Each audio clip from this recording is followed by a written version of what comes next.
तो इस ऐतिहासिक फैसले के बाद भारतीय जनता पार्टी बेहद खुश नजर आ रही है। इसको लेकर मुख्यमंत्री शिवराज सिंह चौहान ने कांग्रेस पर भी जमकर निशाना साधा और कहा कि कांग्रेस तो ये तय मान चुकी थी कि अब इसके अलावा कोई विकल्प बचता नहीं है और कांग्रेस इसी बात से खुश थी कि बीजेपी को घेरने का एक और मौका मिल गया है। इस दौरान मुख्यमंत्री ने और प्रदेशाध्यक्ष ने कांग्रेस पर जमकर निशाना साधा। आगे बढ़ते हैं। मध्य प्रदेश में पंचायत और नगरीय निकाय चुनाव में ओबीसी वर्ग को आरक्षण मिलेगा। सुप्रीम कोर्ट ने अपने फैसले में सरकार के 2022 के परिसीमन को मंजूरी दे दी है। इसके चलते अब ओबीसी आरक्षण के साथ ही राज्य में पंचायत चुनाव होंगे। सुप्रीम कोर्ट ने सरकार और राज्य चुनाव आयोग को 1 हफ्ते में पंचायत चुनाव को लेकर अधिसूचना जारी करने के निर्देश दिए हैं।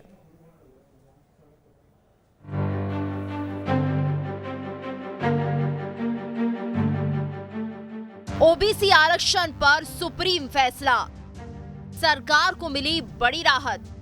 सीएम ने फैसले को बताया ऐतिहासिक। कांग्रेस ने सरकार की कोशिशों पर उठाए सवाल। मध्य प्रदेश में नगरीय निकाय और पंचायत के चुनाव में ओबीसी आरक्षण को लेकर सुप्रीम कोर्ट ने शिवराज सरकार को बड़ी राहत दी है। कोर्ट ने मध्य प्रदेश पंचायत चुनाव में ओबीसी को आरक्षण दिए जाने का आदेश दिया है। हालांकि सुप्रीम कोर्ट ने कहा कि आरक्षण का आंकड़ा 50% से ऊपर न हो। साथ ही कोर्ट ने 1 हफ्ते में चुनाव की अधिसूचना जारी करने के लिए निर्देश भी दिए।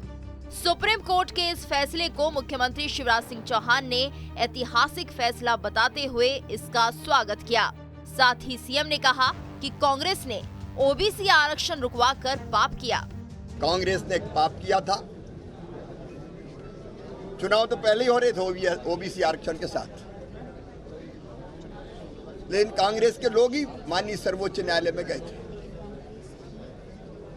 जिसके कारण यह फैसला हुआ था कि ओबीसी आरक्षण के बिना ही चुनाव हो। हमने हर संभव प्रयास किया, कोई कसर नहीं छोड़ी, लेकिन आज मुझे कहते हुए संतोष है कि माननीय सर्वोच्च न्यायालय ने ओबीसी आरक्षण के साथ चुनाव कराने का फैसला दिया है। हम फैसले का स्वागत करते हैं। जिन्होंने षड्यंत्र किया था वो पराजित हुए। अब पूरे आनंद के साथ ओबीसी आरक्षण के साथ चुनाव संपन्न होगा और अब हम लोग चुनाव के मैदान में जा रहे हैं। वहीं इस फैसले के बाद नगरीय प्रशासन मंत्री भूपेंद्र सिंह ने कहा कि कांग्रेस को अपने किए पर माफी मांगनी चाहिए, क्योंकि कांग्रेस ने कभी ये प्रयास नहीं किया कि ओबीसी आरक्षण के आधार पर चुनाव हो। देखिए, कांग्रेस को तो अब माफी मांगना चाहिए। कांग्रेस ने कभी इस बात के प्रयास नहीं किए कि ओबीसी आरक्षण के आधार पर पंचायत निकाय के चुनाव हो। और दूसरा, हम जब प्रयास कर रहे थे, हमने आयोग बनाया, उसका उन्होंने मजाक उड़ाया। हमने सारे फैक्ट माननीय सर्वोच्च न्यायालय में रखे तो उन्होंने कहा कि सरकार ने कोई ठीक ढंग से जानकारी नहीं रखी। हम लोगों ने जिस तैयारी के साथ और जिस फैक्ट के साथ और जिस मजबूती के साथ सुप्रीम कोर्ट में गए हैं, ये देश का पहला केस है और इसलिए सरकार ने कितनी मजबूती से ओबीसी आरक्षण का पक्ष रखा है, इसका अंदाजा लगाया जा सकता है। हालांकि सुप्रीम कोर्ट के इस फैसले पर पूर्व मुख्यमंत्री कमलनाथ ने फैसले को नाकाफी बताया है। उन्होंने कहा कि इस फैसले के बाद 27% नहीं बल्कि सिर्फ 14% आरक्षण मिलेगा। मध्य प्रदेश में पिछड़े वर्ग की आबादी 50% से ज्यादा है। सुप्रीम कोर्ट जजमेंट के अनुसार केवल 14% हो सकता है। ये मैं मानता हूँ घोर अन्याय है और बीजेपी ने सही तरीके से किया केस। पिछले जजमेंट में सुप्रीम कोर्ट ने रिजेक्ट किया था जो ट्रिपल टेस्ट कोई नई चीज नहीं है। ट्रिपल टेस्ट की बात तो महीनों से चल रही है, सालों से चल रही है।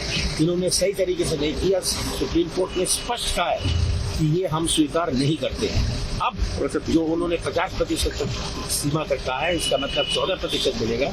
ये मैं मानता हूँ घोर अन्याय है। इस पर कांग्रेस विरोध करेगी। हम फिर से जो भी कानूनी कार्रवाई करेंगे। अगर आरक्षण पर सरकार के गणित की बात करें तो वार्डों की आबादी के आधार पर आरक्षण, जहां ओबीसी ज्यादा होंगे वहां आरक्षण, जहां एससी एसटी ज्यादा वहां उस वर्ग को आरक्षण। कुल आरक्षण 50% से ज्यादा नहीं होगा।